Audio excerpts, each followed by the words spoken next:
अस्सलाम वालेकुम एवरीवन। आज का जो हमारा टॉपिक है वो है इनकोडर।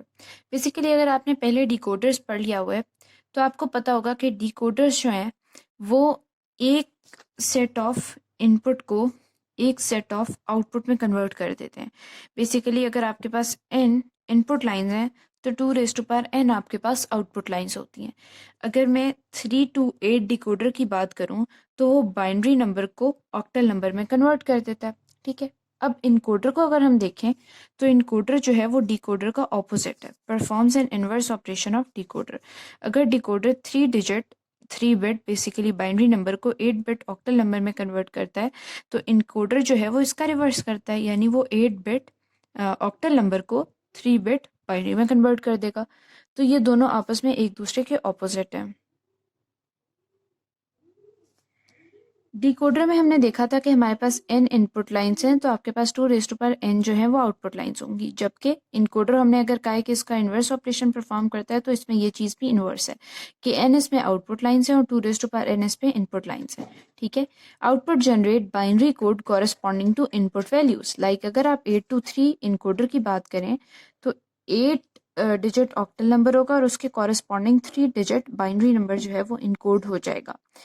ठीक है, यहाँ पे मैंने लिखा है ऑक्टल टू बाइनरी इनकोडर। ठीक है, 8 इनपुट्स एंड 3 आउटपुट्स। ओके, अब अगर हम बात करें, यहाँ पे मैंने रेफर कर दिया, जो इंटेंशंस तो नहीं थी मेरी क्योंकि मैंने ट्रुथ टेबल बनाना था इसका। हम यहाँ पे कर लेते हैं। ओके, जैसा कि हमने डिकोडर्स में देखा था कि हमारे पास 3 इनपुट्स थे और उसके हमारे पास 8 अगर आउटपुट्स हैं तो यहाँ पे ये आपके पास इनपुट लाइंस हैं। ठीक है, ये इनपुट लाइंस हैं, जबकि ये आपके पास जो हैं ये हैं आपके पास आउटपुट लाइंस। ठीक है, अब हर इनपुट लाइन के अंदर एक आपके पास जो वैल्यू है वो 1 होगी, बाकी सारी 0 होंगी। इधर जो है आपके पास ये 1 हो जाएगा, इधर आपके पास ये 1 हो जाएगा, इधर आपके पास ये 1 हो जाएगा, इधर ये 1 हो जाएगा। तो यहाँ पे आपके पास पूरी एक रो में सिर्फ एक ही इनपुट जो है वो 1 होगी, बाकी सारी जो है यहाँ पे जीरोस होंगी। ठीक है, और आउटपुट में उसका कॉरेस्पॉन्डिंग आपको जो है वो बाइनरी इक्विवेलेंट आपको मिल जाएगा यहाँ आउटपुट्स में। बाकी इस इनकोडर को आप इम्प्लीमेंट खुद कर सकते हैं क्योंकि ऑलरेडी आप लोगों को आता है। इनका आप सिंपली एक एक्सप्रेशन निकालेंगे XYZ का और उसके बाद आप सर्किट इम्प्लीमेंट कर लेंगे।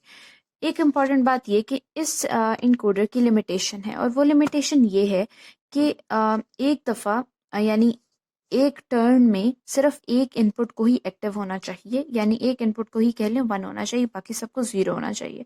अगर साइमल्टेनियसली हमारे पास 2 इनपुट जो है वो एट अ टाइम 1 हो रही हैं, ठीक है, तो उस केस में आपके पास जो है वो आउटपुट एक अनडिफाइंड कंडीशन आ जाती है। तो इसलिए फिर हम इस लिमिटेशन को ओवरकम करने के लिए जो है वो प्रायोरिटी इनकोडर यूज़ करते हैं। ओके, सो आज का टॉपिक हमारा इनकोडर्स वाला इतना ही था। आई होप कि आप लोगों को इससे कुछ ना कुछ सीखा होगा आप लोगों ने।